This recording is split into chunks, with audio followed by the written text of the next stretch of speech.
Throughout the ages, there have been great empires and civilizations that have risen up, their creators ruling nations, regions and continents for hundreds, even thousands of years. Some of the great legacies and accomplishments of these empires may be lost in the mists of time, but from what they have left behind in rock and ruin, we can trace remarkable stories.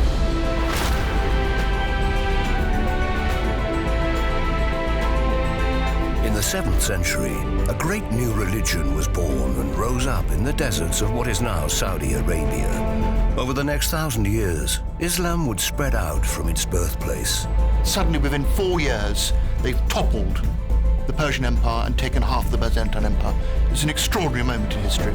Within 200 years, the religion had spread from its base in Arabia throughout the Middle East and North Africa, and then through the Moors into southern Spain and Portugal.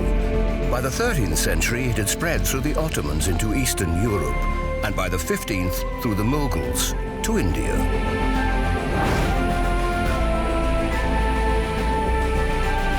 In this episode of Empire Builders, we explore 10 sites that made history as we chart the rise and fall of these great Muslim empires.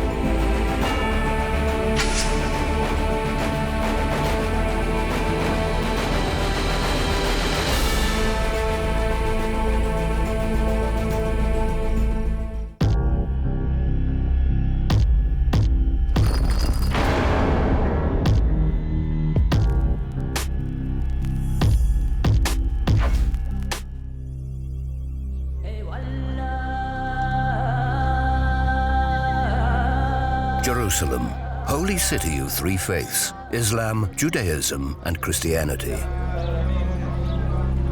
The Dome of the Rock is situated on the site of an original Jewish temple, and Jews still worship today on its western wall.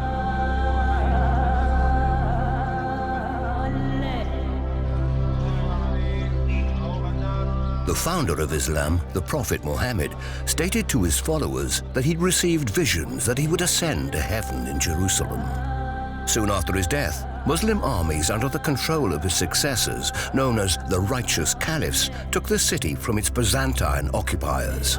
It was Caliph Abdul al-Malik who built the Dome of the Rock, enclosing the rock where Muhammad is said to have ascended to heaven, a triumph of religious expression and imperial grandeur, the oldest Islamic shrine to this day. The Dome of the Rock is not a mosque, it's a shrine, it's a sanctuary. And so it doesn't get sort of overlaid by other dynasties and sort of moved about. It gets added to. The Ottoman Sultan gives it that wonderful blue cladding, which it didn't have before, and enclose the arcades, but it remains completely untouched, and I think that's part of its power for a Muslim. Situated on Harif al-Sharif, Holy Mountain in Arabic, only Muslims are allowed to enter the Dome of the Rock. It's a perfect octagon with 8 equal sides. At its highest point, the dome reaches a height of 40 meters, ensuring that all in Jerusalem can behold its magnificence and praise to Islam.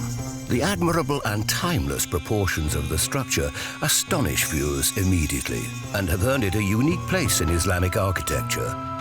The distinctive blue Armenian mosaics and Iznik tiles were the work of Ottoman Sultan Suleiman the Magnificent, one of many Arab rulers whose claim to the monument led to lavish restoration projects. As recently as 1994, the Saudi and Jordanian governments donated 80 kilos of gold to redo the exterior of the dome. The Dome of the Rock remains not only the oldest, but probably the greatest Islamic site in the world today.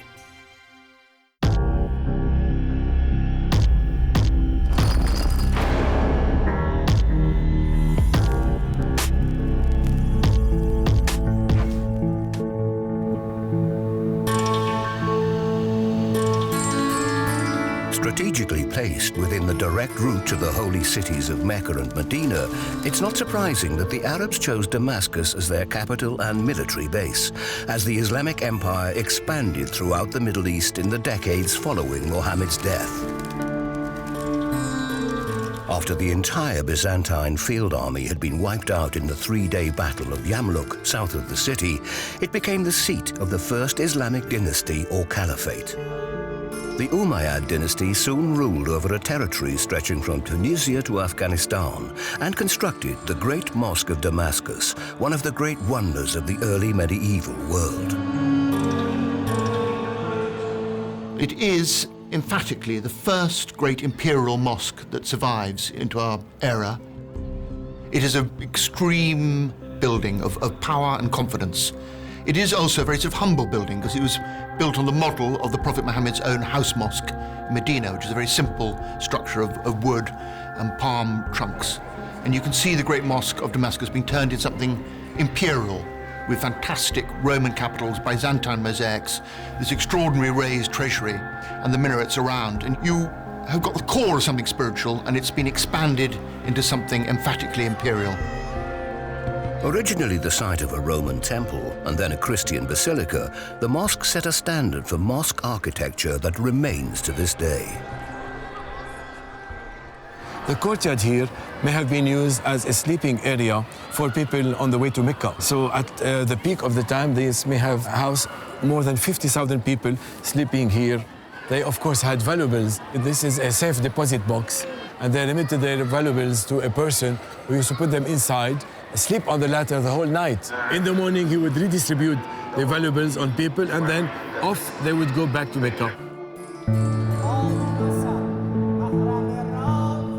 The Ummayyad Mosque continues to attract pilgrims from across the Muslim world. The main prayer hall, a vast and cavernous place, transcends the bricks and mortar, wood and stone from which it was built to create a space of extraordinary spiritual power.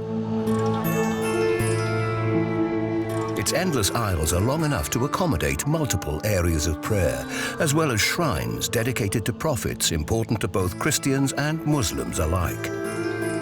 Here is meant to be the final resting place of the head of John the Baptist, but for Muslims, being people of the book, this is also a holy shrine.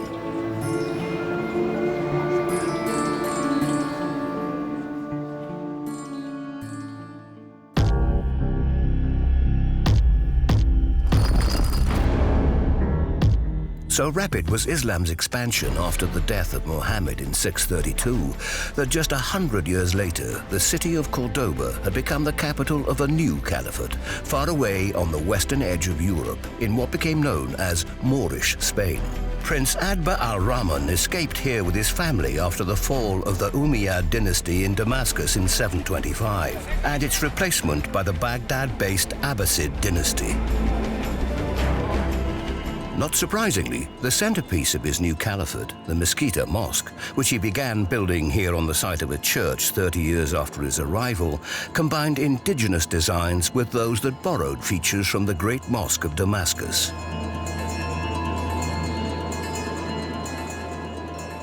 The Great Mosque at Cordoba is dazzling. When you go in there for the first time, you're lost in a forest, like a sort of, it was equated earlier on with a palm orchard of Syria. Outside, it's a very humble exterior wall. But inside, you've got this row upon rows of arches, double arches, and this extraordinary gilded mihrab, which is the direction of prayer, with this sort of backlights of glow of gold behind, and this extraordinary bell tower. It was not composed by one man. In fact, we know that 4 great rulers all added, each one, as it were, doubling the mosque each time to show their power. The extraordinary fact that most visitors stumble upon is that there's a cathedral embedded inside now. For nearly 500 years, and in particular during the 10th century, Cordoba was a beacon of civilization, a cultural capital that lived peacefully with a multi-ethnic population, including Jews and Christians. Cordoba was one of the great 2 cities of the Mediterranean. I think it was equal to Constantinople at its heart. We're talking of at least 500,000 people, an extraordinary powerhouse. You've got an incredibly sophisticated, alive intellectual community. But throughout their history, Muslim empires expended as much energy competing against or fighting each other as they did warring against the infidel. A characteristic of the Muslim Near East in the Middle Ages is the movement between dynasties. Groups fight each other. They are fighting within the Muslim world as well as against their opponents outside the Muslim world. Of course, this is a characteristic that's shared across the West as well. You find endless examples of countries and families within countries fighting one another, and a group moves to the fore and takes over. In Seville, a rival dynasty to the Ummayyads, the Almoravids built the watchtower, the Torre del Oro, or Tower of Gold, by the river Guadalquivir in 1221. While on the other side of the Mediterranean in Cairo, the Shiite dynasty, the Fatimids, built several grand mosques, including this one, the Al-Azhar Mosque in 970. Cairo soon became known as the city of 1,000 minarets.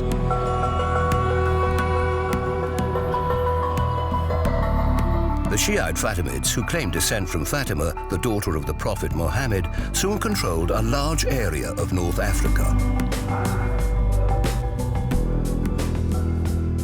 But by the 1100s, their power was waning, and the tribe close to the ruling Abbasids in Baghdad took control under the great Arab warrior Saladin.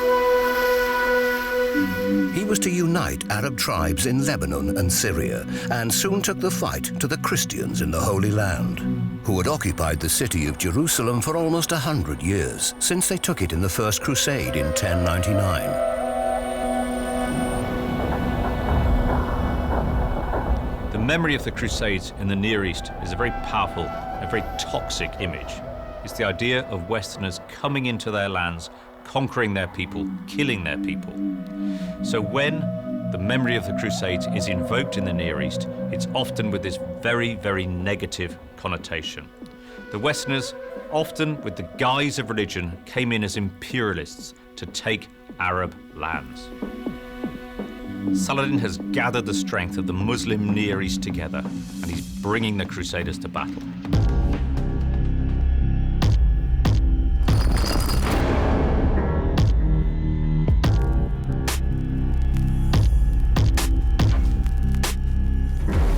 Saladin engaged the Crusader army here at the Horns of Hattin, near the Sea of Galilee, in today's northern Israel. Hattin means wheat, as you can see all around us. Golden color, dry now. So it was at the times of the Crusaders that came here to be located at the mountain top as a strategic place and actually were trapped here. They did not think of the fact that it was so hot here. They were so heavily dressed with all the armor and shields, disconnected from the water supplies, from any supply. All around them, there was the Moslem army led by Saladin. Saladin made it even worse. He started fire all around. And the temperature went to be very high. And after a short while, they had no other possibility but surrender. And this is how the final battle ended, up here and on the top of the mountain called the Horns of Hattin. The significance of the victory of the Battle of Hattin is that Saladin has utterly broken the strength of the Crusader kingdom of Jerusalem. He's then, within a few weeks, able to go and besiege the holy city, and fairly quickly he breaks in and takes back his aim, which is to recover Jerusalem for Islam, the third most important site to the Islamic faith, the place the Prophet began his night journey from. The achievement of Saladin in recovering Jerusalem for the Arabs and, of course, for the people of Islam is constantly held up as a great feat to be repeated and to be emulated. Saladin is a hero who's growing every day and every year. The people like Nasser and the late leader of Iraq have all been proud to see themselves in Saladin's tradition. Assad of Syria, even if you look at their national emblems, will be using the eagle, which is associated with Saladin's life, in their national badge or their flag. The eagle has been adopted as an emblem by several Arab countries. It's on the coat of arms of the Yemen, Syria, Iraq, and Kurdistan, and it can also be seen on Egyptian banknotes.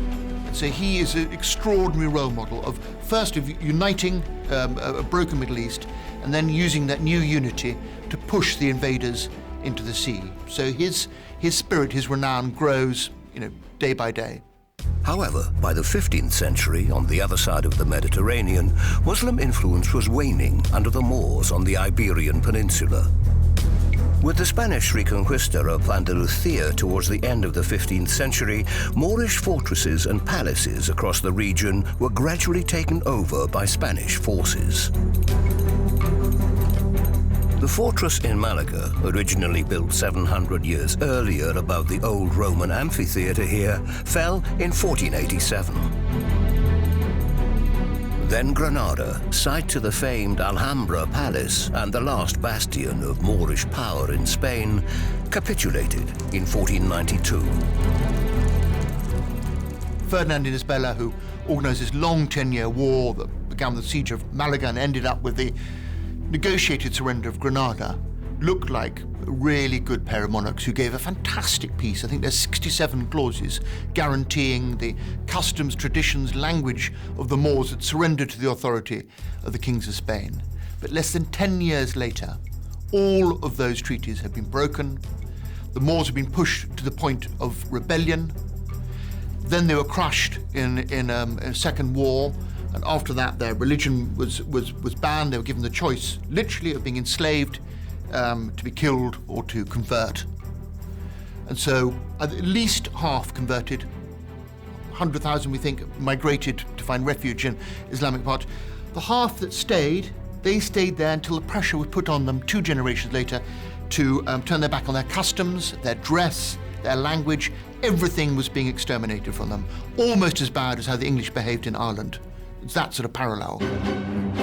But as the Moors faced defeat on the Iberian Peninsula, on the other side of the Mediterranean, another Muslim empire was now on the march.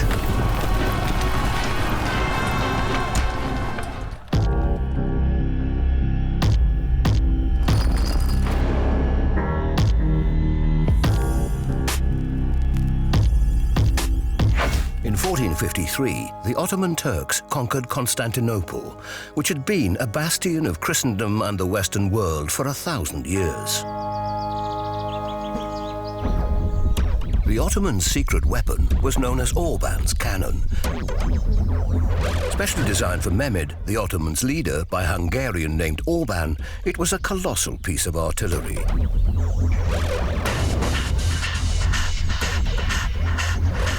Twice the size of this cannon, Orban's measured 27 feet in length and was capable of projecting a 1,300-pound marble cannonball over a mile in distance.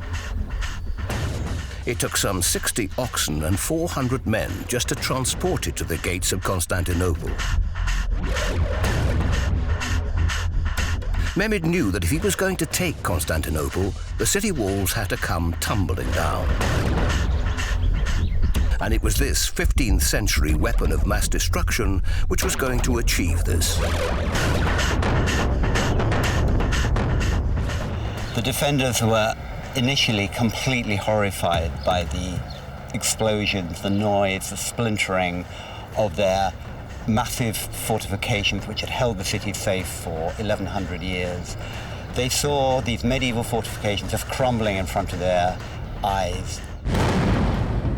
They were very primitive examples. They could fire only a couple of rounds a day, and they were not really very accurate, but they did occur some damage on the walls, but more important, the psychological effect on the enemy was incredible.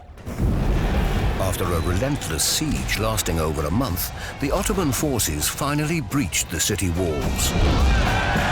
For the Christians inside, not even the lofty domes of Christendom's greatest church, Hagia Sophia, could save them now. Mehmed's troops, overcome by their victory, ran amok, ransacking and destroying just about everything in their path. Within the Christian world, the fall of Constantinople was deeply traumatic. You can feel a kind of 9/11 moment. People wept in the streets of Rome when they heard the news that Byzantium had fallen. There were immediate calls for counter-crusade to try and get the city back again, but there was a feeling already that Christendom was on the back foot, that Islam was advancing, and it was the start of a long period of psychological inferiority for Christians within the Mediterranean basin. Right after the conquest, Sultan Mehmet II, the conqueror, he titled himself with the title of Kayseri Rum, which literally means the Caesar of Romans. He inherited this title. He became the Roman emperor, the emperor of East and West.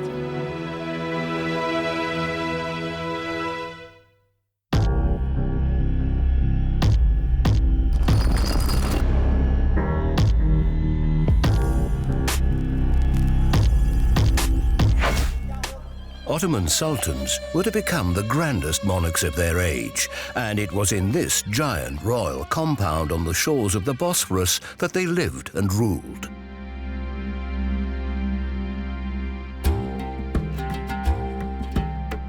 One way of looking at it is it's an ossified field camp. So you've got the tent walls of a marching army turned into stone. So you've got the outer courtyard filled with the army, and then you go through another gateway into the sort of inner section. You've just got courtiers and slave functionaries, and then the third level, you've just got the imperial family living in the quite small domestic space comparatively, compared to what European palaces would express. So on one level, you've got the Topkapi Palace as this three-layered marching camp, which is exactly how the Ottoman moved around half his life on campaign. In this closed and rarefied world, sultans kept huge harems and were attended by eunuchs and practiced fratricide on their relatives to protect their absolute power.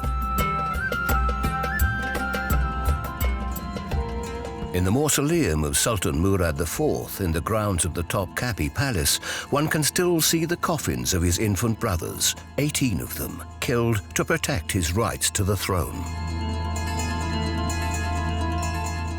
Effectively, if you are the son of a sultan, you have a potential death sentence on you almost from the moment that you are old enough to understand that your life is likely to be limited.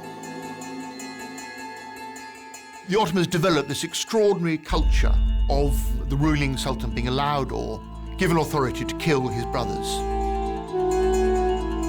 The process in the end weakened the Ottoman Empire because that Darwinian battle for the survival of the fittest got transmuted into court politics. And finally, when the empire creeps towards its long period of decay, they don't kill their brothers, they just keep them in the so-called golden cage in a suite of rooms in the palace. And that totally ruins them. They become prisoners, and some of those characters, through the chances of history, inherit the throne and show extraordinary personal weakness. If you were the son of a sultan, you had an extremely distant father, the ultimate Freudian power figure who had probably very, very little time for you. And the other extraordinary detail is your mothers were almost certainly deadly rivals. So there'd be 4 official concubines producing royal children, there'd be other girlfriends, there'd be 200 women, all ambitious to take over your mother's position as the favorite of the sultan. And so these women were locked into rivalry. So often you were killing a half-brother who'd been brought up to hate, knowing that if you didn't kill him and he took the throne, he would be forced to do the same thing to you.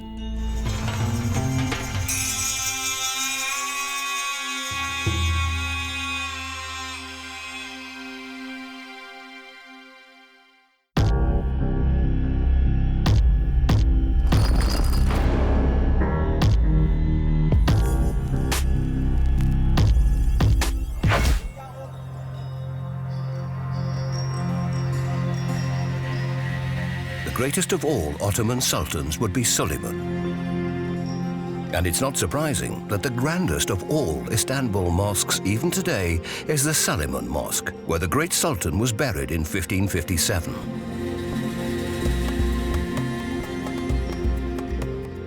The 4 minarets only equal that of Mecca, so it's a really powerful spiritual claim. You're building a mosque equal to the Great Mosque of Mecca.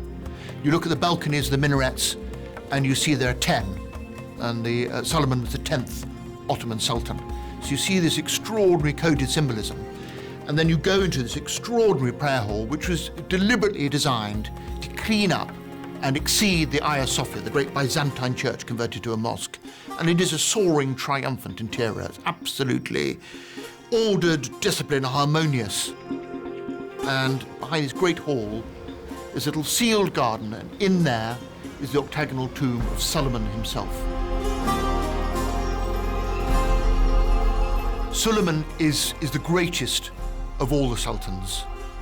He had the very good fortune of having a really tough, bastard tough father, Selim the Grim, who'd done most of the conquering for him and got removed all the other heirs to the throne. So he comes to the throne age 25, 26, the height of his sort of masculinity and power, and hits the stage running. Among his many talents, Suleiman was also a great military commander, overseeing a dramatic expansion of the empire. Ottoman power and conquest were built on the strength of its awesome fighting machine, celebrated here in the annual commemoration of their conquest of Constantinople in 1453. It is celebrated with the participation of the Mehter Band, the Ottoman military band, the Janissary soldiers, and of course the public that follows them. 2/3 of the Ottoman army would be created from the Janissaries. They were the attacking forces, and those were the times, 15th, 16th, 17th century, when Ottomans were not defending. They were continuously attacking. The Janissaries Murder Band is one of the oldest military bands in recorded history. The idea certainly impressed their enemies and was subsequently copied across Europe. In Britain, we're obsessed by marching bands and the Queen's escort. If you look in detail, quite a lot of the imagery is actually borrowed from the Ottomans. There's great big kettle drums, there's silver drums. It was a distinct element of the advance of the Ottoman army, often played on camels. So much of the clanging martial element of which we associate with the pomp of a Western empire is actually deliberately copying the Ottomans, who were the most successful army of all time. The Ottomans used their bands as a kind of psychological warfare against the enemy. Before they besieged a city, they would send the bands on ahead to play their unnerving music relentlessly day and night beneath the city walls. This not only indicated that an attack was imminent, but also completely terrorized the inhabitants before the battle had even begun.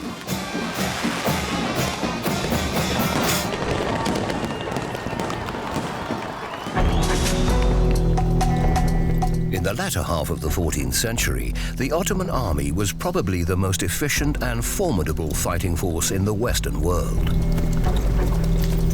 With professional, salaried troops, each with a specific role to play, it was a very modern army compared to its European rivals.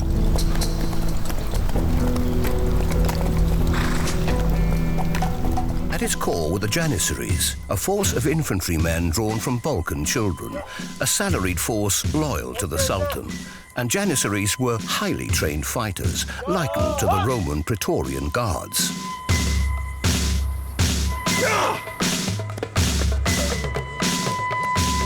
Just as elite were the Sipahi, the Sultan's own Kapikulu cavalry.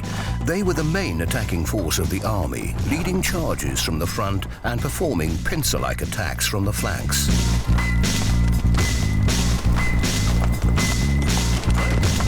Then there were the irregular forces, called up in times of war. They were unsalaried and unpredictable.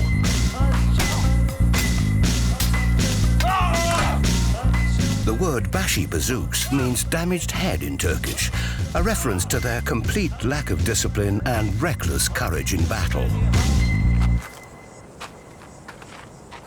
Last but not least were the akinji, a light cavalry used for surprise attacks and lightning raids on the enemy before the battle even began. Often drawn from religiously motivated warriors, the Akinji were the jihadis of the day, known as the Crazies because of their suicidally courageous tactics.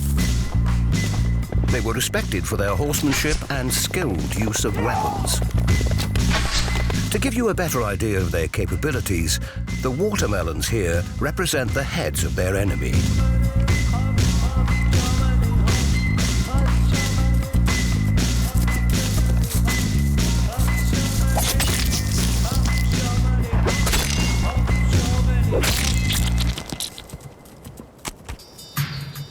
Busbek, who was a Habsburg ambassador, wrote letters back to the emperor, and he was shocked because all Christian armies only had courage through Dutch courage. They were all drunk as they went into battle. And the Turks never touched alcohol.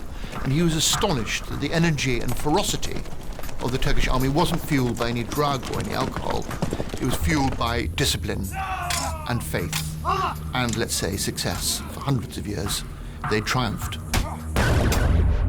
Ottoman sappers were brilliant tunnelers, laying charges in and underneath supposedly impenetrable enemy fortifications. The technique was employed widely.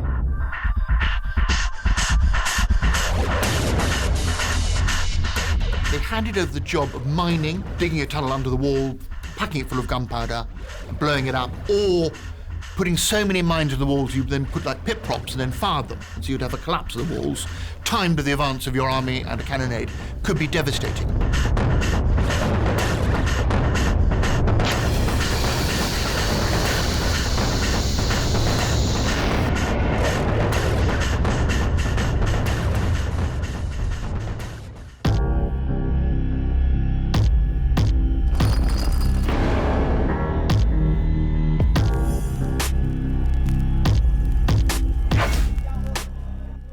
In 1522, the Ottomans, under the charge of Suleiman, evicted Crusader knights from their fortress on Rhodes, one of the last remaining Christian outposts in the eastern Mediterranean. Evidence of the epic battle can still be seen here today.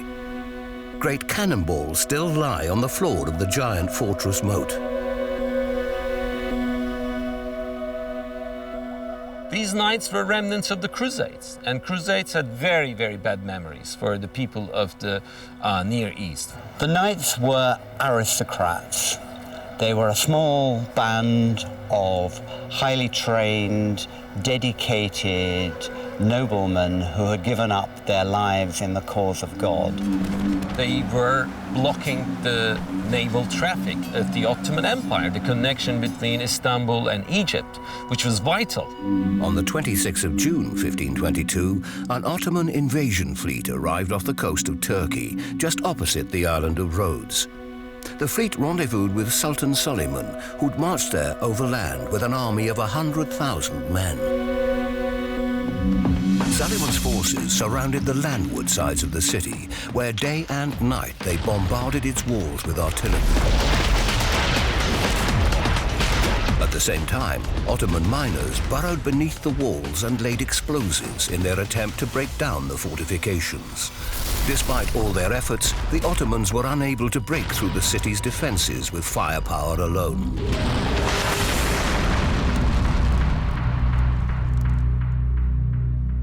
After nearly 6 months of relentless siege, the knights, short on supplies and ammunition, had little choice but to surrender. The victorious Ottomans, recognizing the chivalry of the knights, granted them a safe passage from the island. It was another historic victory against the Christians. Suleiman decided to negotiate a settlement with the knights. It was very important to him to take Rhodes because his great-grandfather, Mehmet the Conqueror, had failed to take Rhodes, and there was enormous prestige for him in being able to cement this victory. Suleiman's great imperial ambitions were further enhanced by his alliance with the Greek pirate brothers, the Barbarossas.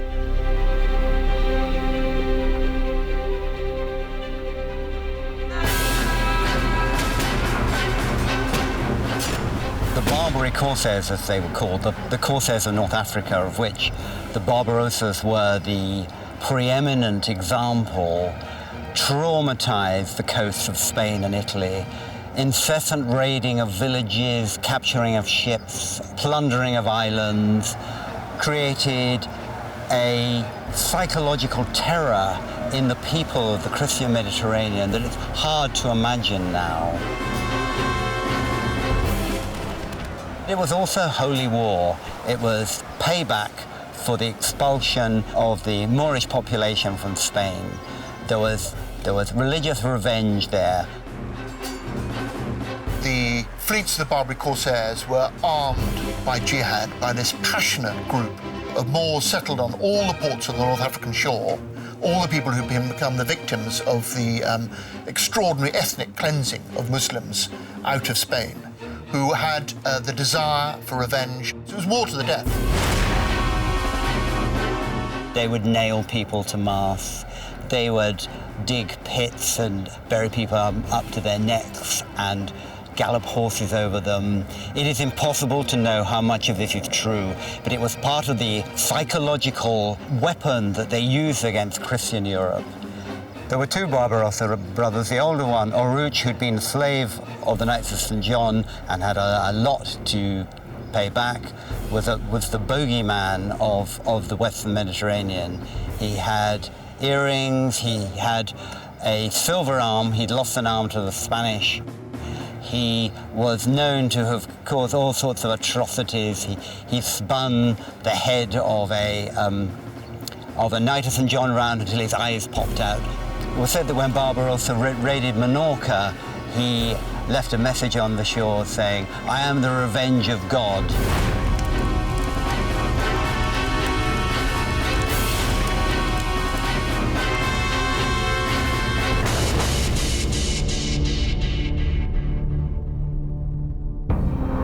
Suleiman's partnership with the Barbarossas enhanced his reputation as a great Islamic warrior, but he was also a great innovator in civil affairs. He was renowned in Turkish tradition as a great lawgiver, because he collected all the sort of mad decisions from the previous 9 sultans, all his ancestors, and they were all sort of arbitrary, power decisions, and made a code for governments, and checked it with the Islamic scholars of the day, got rid of the bits that contradict the Quran and the Hadith, and made a law code for governing the Ottoman Empire with respect for the Jewish community and the Christians. They were taxed, they were controlled, they were made to feel the power above them, but they were honored and protected. Plus, he's the greatest building sultan perhaps of all time. In 1538, Suleiman had appointed Sinan as chief imperial architect. Known as the Michelangelo of the Ottoman Empire, Sinan erected dozens of buildings across the empire. 122 of them were mosques, and 85 are still standing. And if you've ever got the good fortune to go to Edirne, the small town on the Thracian frontier, you'll probably see Sinan's masterpiece, built for Solomon's successor and son.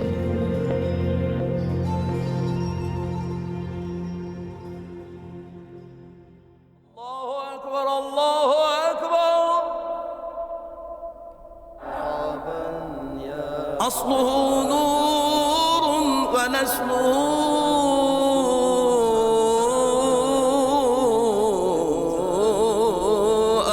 آدم وإمام المكة المكرمة والمدينة المنورة والحرم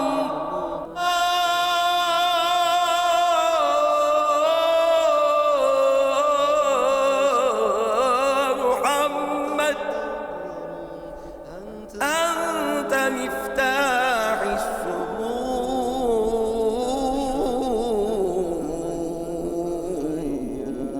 طلع البدر عليه. The Ottomans' royal building project continued into the 17th century.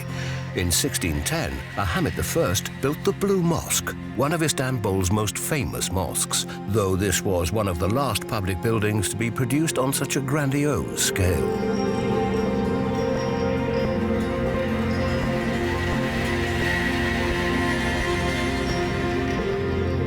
In the 16th and 17th centuries, Grand Mosque architecture wasn't just confined to the Ottomans. Further east, 2 other Muslim empires were controlling large parts of Central Asia and India.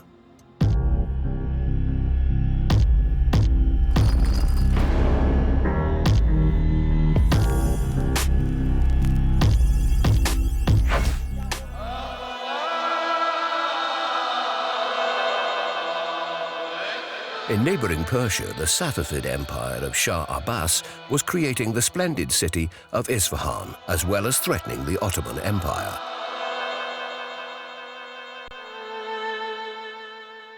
The Safavid Empire was almost equal to the Ottoman Empire in size on the map.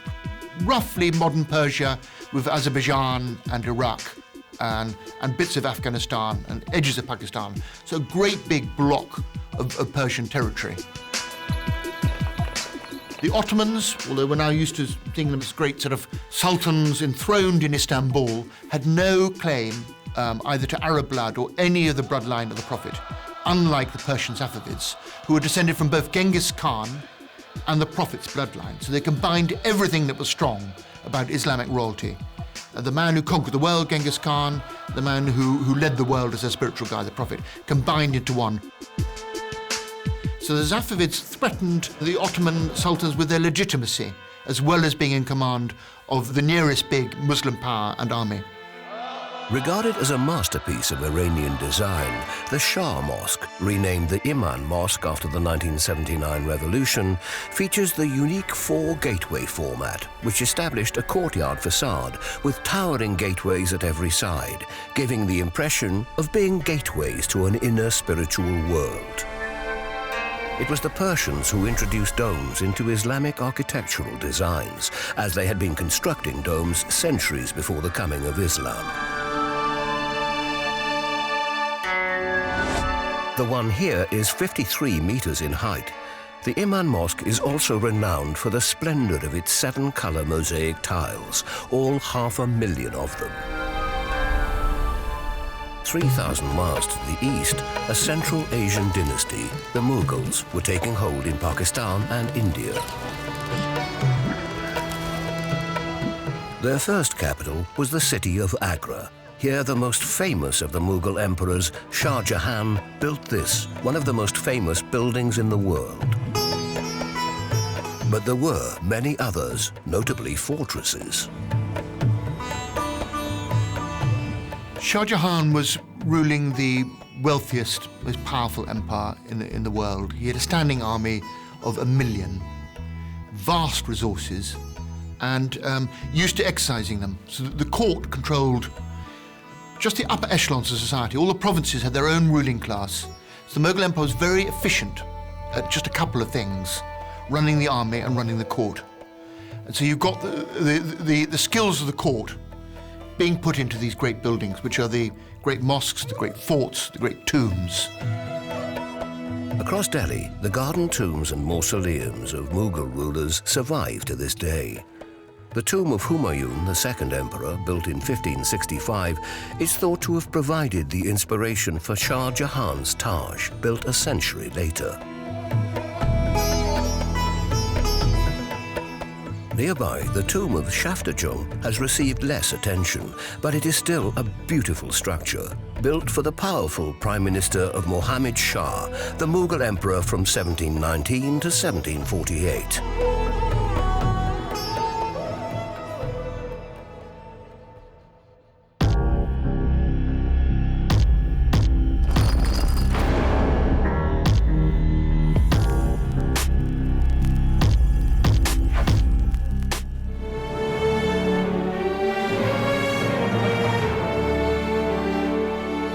But it is the Taj Mahal that remains the most magnificent of all Mughal mausoleums. Described as a prayer, a vision, a poem, a wonder. To many, it is the most perfect building in Islam, a white marble memorial fronted by a shimmering lotus pond. The Taj Mahal was built, like most Mughal statements, for eternity. Construction of the Taj involved 22,000 workers, including masons, stone cutters, inlayers, carvers, painters, calligraphers, dome builders, and other artisans, called on from all over Central Asia and Iran. When it was completed after 22 years, it displayed a unique blend of Persian, Islamic, and Indian architectural styles. The entire Taj complex consists of 5 constituents, including the mosque, rest house, main mausoleum, and gardens. The Taj Mahal covers an area of 42 acres in total, on the banks of the Yamuna River, which provides a dramatic backdrop to the iconic structure. At the time the Taj Mahal was being built, some of the same craftsmen, architects, engineers had worked on the Blue Mosque for Sultan Ahmed in Istanbul. At the same time, We have the 17th century glory of English Wren Hawksmoor buildings. There was something in the mood of the air at that time, at that period, that combined classicism with a sort of order that, to my mind, has created a sort of architectural span that actually you can embrace the earth with.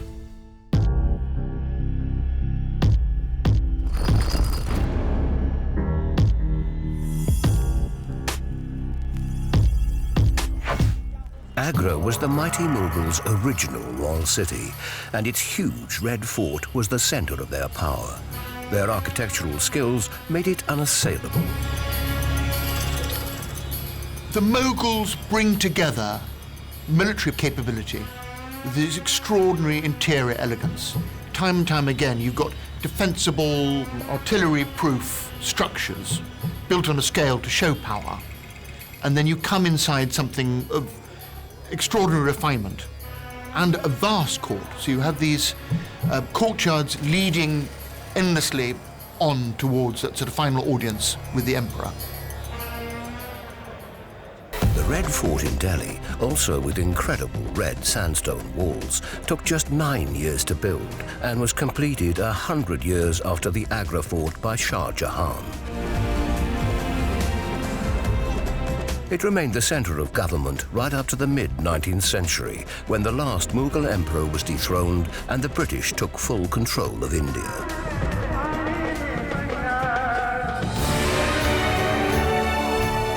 All empires in India destroy themselves with the revenue as the ruling class grows, and they literally consume their tax revenue in the expanding needs of the palace, the various palaces they built that need to be upkept, and the army.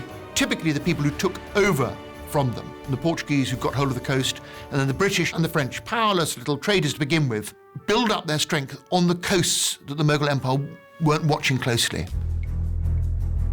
Even fortresses off the west coast of India, like this one near Mumbai, built by Mughal allies, the Siddiques, weren't enough to deter the encroachment of the Europeans. Sometime in the 17th century, the people who dominated those muddy creeks and the ports and had those wooden ships sailing the globe, they were taking over. And even the mighty Ottoman Empire, defeated for a third time attempting to take Vienna in 1683, was fading away, dubbed the sick man of Europe, and would eventually dissolve after the end of the First World War.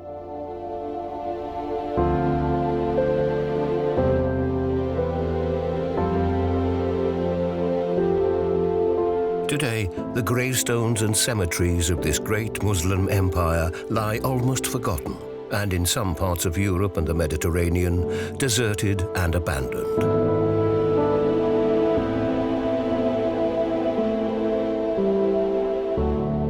The Ottomans' defeat on the side of Germany in the First World War marked the end of the last of the great Muslim empires.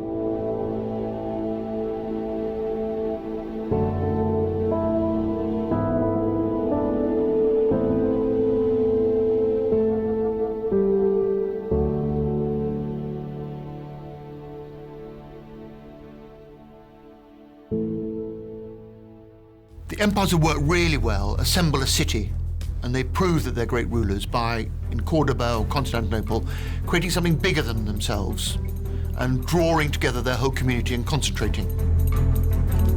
And unlike, I think, the European tradition where we love the countryside, the Islamic societies all love the city. If they do well, the cities grow, and you can see that time and time again.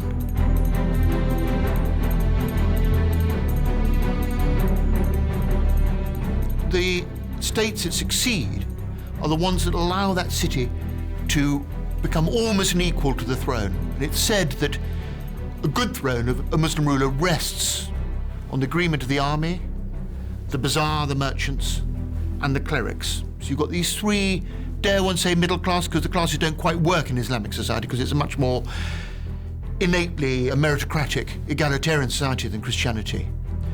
But a good Muslim society rests on those foundations, and the moment it becomes too dependent on one, on just spiritual clerical authority, or becomes just a military overlord, you see the throne weaken, as it says.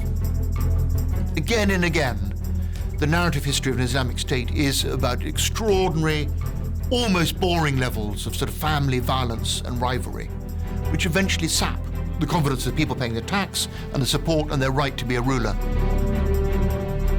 Historically, Islam was shattered early in its life by a rift between tribes, which manifested itself in Shiite versus Sunni struggles across the ages. There's no reformation in Islam, and I think there's something tied up in the Quran itself here. If you think of the Bible is a biography. Of course, once the Bible is translated, people can read it for themselves, and this has all sorts of knock-on effects. Actually, it encourages literacy, for example, in Europe. The Quran is different because the Quran is the direct word of God. The Prophet Muhammad is effectively just the medium channeling the word of God. So what is written down is God's word. This cannot be altered. This immediately sets the precepts of the Islamic faith in stone. You and I have grown up with great revolutionary leaders trying to pass their power on. Famously, Gaddafi, who had great fun in toppling the Senussi king and quoting Bedouin verse to celebrate this, set up a state with his sons prepared to take over. And we had another illustration of Assad, great revolutionary socialist leader in Syria. Literally, his son is now running the remnant of his state. And time again, the great strength of a Muslim culture is the way they look after their aunts, their grannies, their grandfathers. They respect the old, and they treasure their cousins and uncles, care for their nephews' business. They can't quite escape this family loyalty. They don't get institutional loyalty. Banks aren't more powerful than a cousin in a bank. And, you know, it's the big looking through the looking glass.